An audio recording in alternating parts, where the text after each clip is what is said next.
Awal mula munculnya video viral soal Yaimin dosen UIN sama Sahara yang berantem masalah soal parkiran, gue gak mau langsung speak up saat itu karena yang gue lihat selama ini cuman POV-nya dari Sahara aja. Sampai akhirnya keluar podcastnya Densu, akhirnya gue ngerasa kalau ini tuh bukan hanya masalah parkiran aja pemicunya. Gue ngerasa masalah sebenarnya dari huru hara ini tuh masalah baju. Karena kalau hanya pure masalah parkiran, masa sih sampai tetangga, sampai RT RW-nya ikut mempersekusi juga. Sedangkan Yaimin ini pemilik rumah yang sah, dia itu bukan ngontrak, bukan juga menempati rumah ilegal gitu kan. Di awal podcast ini Yaimin ada bilang kalau saat suaminya nggak ada itu Sahara ada keluar pakai baju yang minim, sedangkan di dalam rumah itu ada yang namanya Agil, salah satu karyawannya. Sebenarnya Yaimin tuh nggak peduli juga si Sahara ini mau pakai baju apa gitu ya, cuman kayaknya si Sahara ini takut banget kalau itu disangka yang enggak kayaknya. Akhirnya sebelum terjadi persepsi yang enggak dibalikin lah tuh sama si Sahara. Masalah Caimin di rumahnya mau nyuci baju pakai celana pendek dan diteriakin cabul. Lu ngerti maksud gua nggak? Daripada diteriakin duluan, mending neriakin orang duluan gitu loh. Yang gue tangkep ya. Karena kalau hanya sekedar masalah parkir, ini sebenarnya udah clear gitu kan. Dari waktu si Paimin ini nyiapin lahan yang di depannya itu, yang diberesin, yang dia habis 12 juta buat beberes tempat itu. Meskipun sempat ada percekcokan juga, gara-gara si Sahara itu nggak mau nyumbang duit 1 juta. Coba deh kayaknya Kodensu harus undang RT, RW atau tetangganya nih, buat tahu masalah sebenarnya tuh apa sih? Apa iya hanya karena masalah parkiran aja? Atau ada masalah doktrin lain? Kenapa pertikaian antara Mbak Sahara dan Yaimin ini bisa menjadi urusan nasional? Itu karena tidak adanya kepastian hukum. Tidak jelas hukumnya di Indonesia, aturannya kagak jelas. Memang disebutkan tuh dalam aturan tuh, bilangnya kalau misalnya punya mobil minimal harus punya garasi untuk parkir mobilnya. Nah, dengar-dengar katanya si Mbak Sahara ini punya usaha rental mobil, sampai punya banyak tuh mobilnya, sampai katanya ada 200 mobilnya. Tetapi kenyataannya dia tidak punya tempat untuk menampung atau memarkir semua mobilnya. Nah kan dari sini aja harusnya pihak-pihak tertentu, kayak misalnya dari tingkat RT aja, ini sudah bisa melakukan peneguran ke pihak Mbak yang punya rental mobil ini. Kayak gitu. Tetapi nggak ada. Atau mungkin karena ini terjadinya di pedesaan kali ya.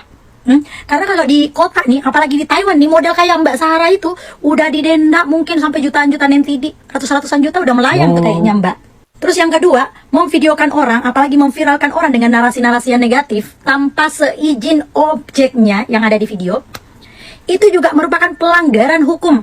Bisa masuk pelanggaran pencemaran nama baik dan juga melanggar undang-undang ITE. Di Indonesia ada tuh undang-undangnya kayak gitu tertulis. Tetapi apa? Nggak ada kepastian hukumnya nih. Padahal udah jelas-jelas. Udah jelas-jelas si Yaimin ini udah direkam, udah dipersekusi, udah diviralin dengan narasi-narasi negatif. Tetapi penegak-penegak hukum pada kemana lu? Nungguin orang laporan dulu gitu kan? Kayak gitu, nungguin orang laporan dulu, baru nanti dilihat, duit siapa yang lebih banyak gitu maksudnya. Terus yang ketiga, masuk ke rumah orang tanpa izin.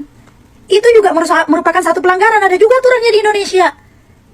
Udah sampai viral nih kemana-mana nih yang kayak gini nih, tindakan kayak gini. Tetapi nggak ada satupun penegak hukum yang melihat ini sebagai tindakan yang melanggar hukum. What's going on di Malang? Dari tingkat RT, RW, camat, lurah, sampai kepolisian. Apakah kalian betul-betul tidak melihat ini sebagai pelanggaran hukum? Wow, itulah kenapa permasalahan antara tetangga ini bisa sampai dikonsumsi sampai tingkat nasional. Karena orang-orang yang harusnya bertindak, merukunkan, terus mencari titik temu untuk permasalahan tetangga ini, itu tidak bergerak, tidak berpacu pada hukum, gitu loh. Selalu mau kayak mendamaikan aja, nggak boleh. Ada permasalahan kayak gini, panduannya harus hukum. Jangan ya ada permasalahan selalu mau didamain aja, pokoknya biar nggak bermasalah lagi damain. Nggak boleh dong. Lihat dulu permasalahannya apa permasalahannya, terus jadi ini tuh hukum sebagai acuan untuk mendamaikan, untuk mencari solusi. Bukan yang penting nggak ribut lagi aja. Makanya ribut terus karena permasalahannya nggak selesai-selesai, nggak ada titik temunya. Heran. Sekalian pelajaran nih buat kalian semuanya di Indonesia. Kalau punya mobil, please, paling enggak kalian punya garasi. Sahara, S-nya apa? Semoga Tuhan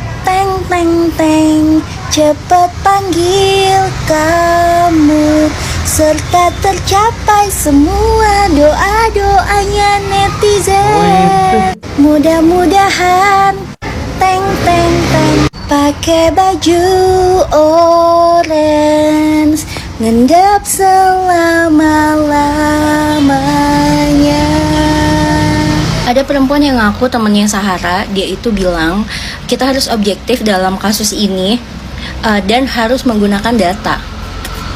Bener banget yang dia bilang, tapi sayangnya nih si Sahara ini kebelet viral karena dia tuh pengen banget nge-up kasusnya dia dengan cara mempermalukan dosen dengan menghina, berkata kasar, memfitnah. Kita mendukung Yai Imim ya karena kita memang mementingkan adab terdahulu, dan kenyataannya sekarang kenapa banyak netizen mendukung Yai Imim ya karena bukti-bukti dari istrinya Bu Ros yang sudah diposting ke sosial media.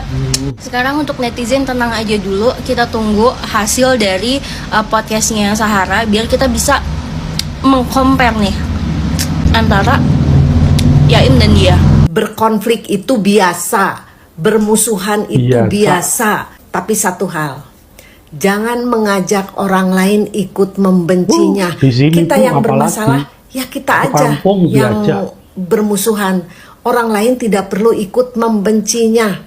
Di kejadian ini, Yaim versus Sahara, udah ketahuan siapa provokator yang suka mengajak orang-orang bermusuhan. Itu karakter gak bagus banget.